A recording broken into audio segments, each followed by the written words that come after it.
101X live from our backstage hideout from Holy Moly Golf Club. Hi, Emily. Hi, how's it going? I'm doing all right. You're I'm doing doing okay. all right. Hello, S.L. Hauser. Hello. Thank you for joining us. Of course. Thank you for having me.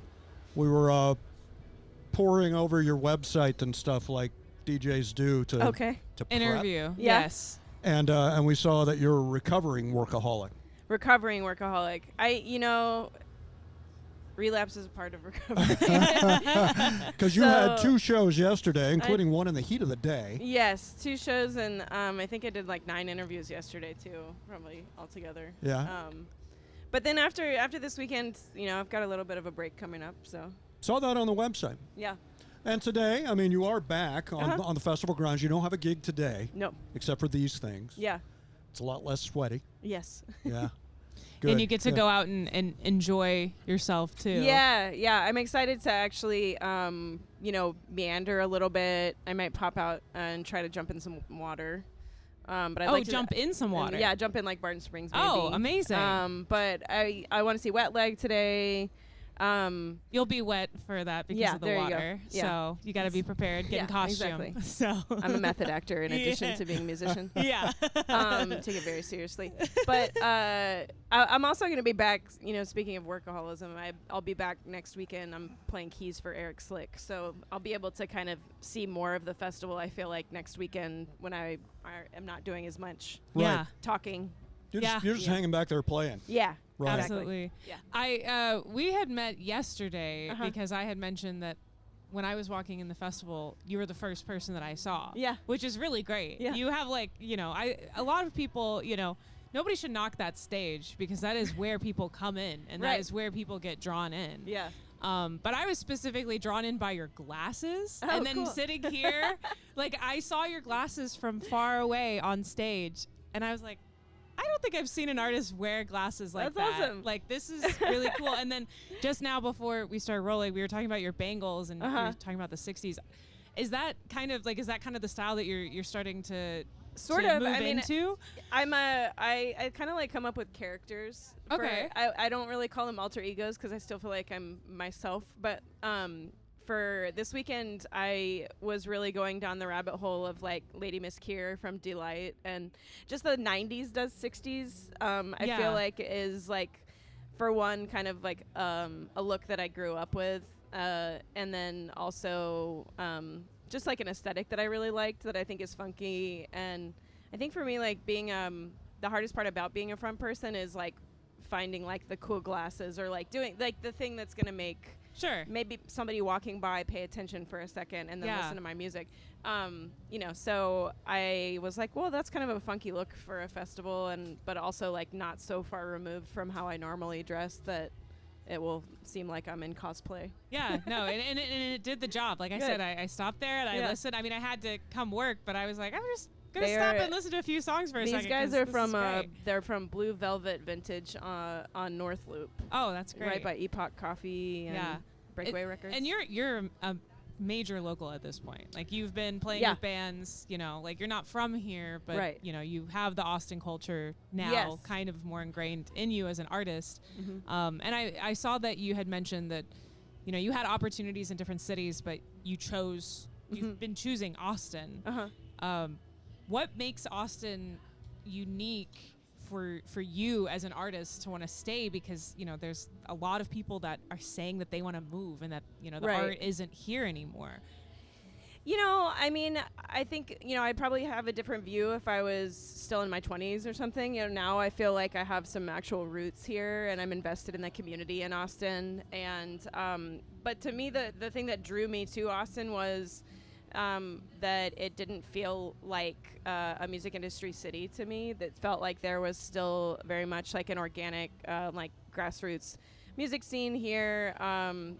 That felt, especially in 2009 when I moved here, it felt very rock and roll to me, and that's what I wanted to gravitate towards, was that kind of environment, more so than the Nashville, LA, New York scene for me.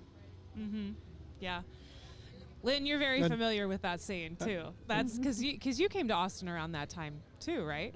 My arrival was 1991. 1991. Okay. So yeah. But No, I did time elsewhere, but I came back. yeah, Yeah, but So yeah, it's always a good place to be. for sure. So you're still in love with the scene. And, Yeah, and you're absolutely. enjoying. I'm an East Coast kid forever, and I miss the ocean every day. If I could put Austin on the coast, it would be perfect.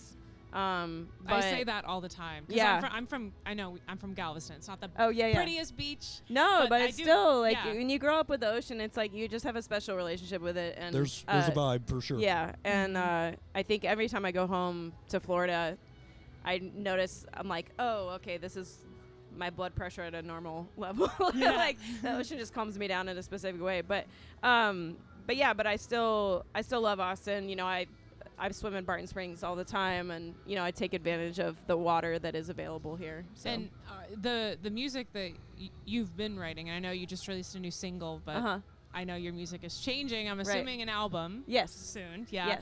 Yes. Are the songs that you're writing?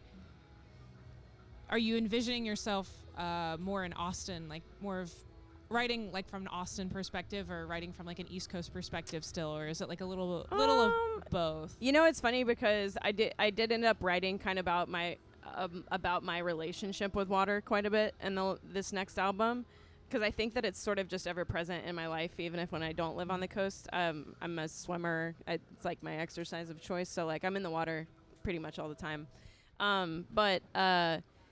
But yeah, no, I don't think that I like necessarily write geographically. I will say though that I'm writing sort of combining a lot of different musical phases of my life in this next album.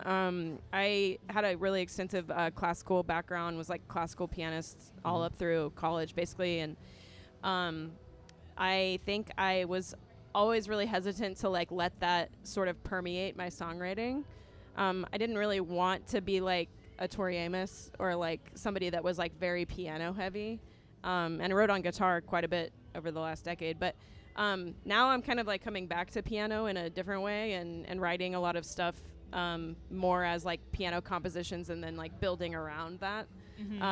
So I'm hoping my goal with the next album is to lean into kind of like marrying this orchestral side of my life with my indie rock kind of tendencies to create something kind of new.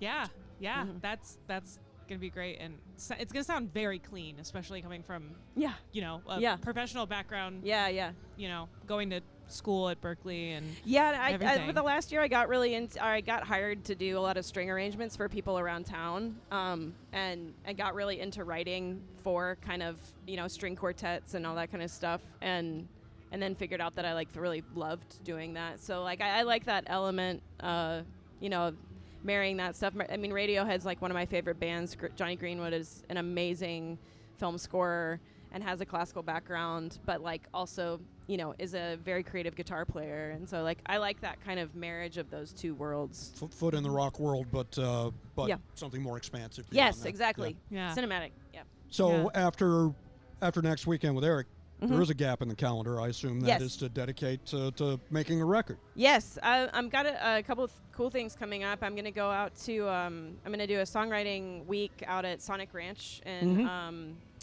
El Paso. Yep, the heat's finally broken, so Yeah. it's the time to go. Yeah, so I'm gonna do that, and then I've got a show opening for David Ramirez in November out in Martindale. But outside of those two things, it's just studio time, and then working to pay for studio time. Sure. Yeah.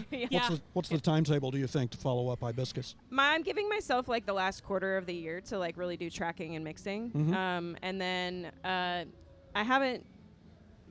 I'm trying really hard not to do the cart before the horse thing, and so I haven't set a deadline in terms of a release, but I would like to release it by like spring of next year, I think. Right on. Just that way I can really push shows and stuff over the summer and through the fall festival season. Mm-hmm. So maybe back out here next fall, we can talk about that. I would love that. Yeah. C3, holler at me. Yeah, we'll put in the good word for you. Thank you. I would love that. S.L. Hauser, we appreciate the sit down. Yeah, Thank you so much for having me. We Thank really you. appreciate it. And again, don't change your look. We love it. Thanks. It draws me. So I'm in now. I'm in it. good. There you go. Well, thank you. 101X from the Backstage Hideout from Holy Moly.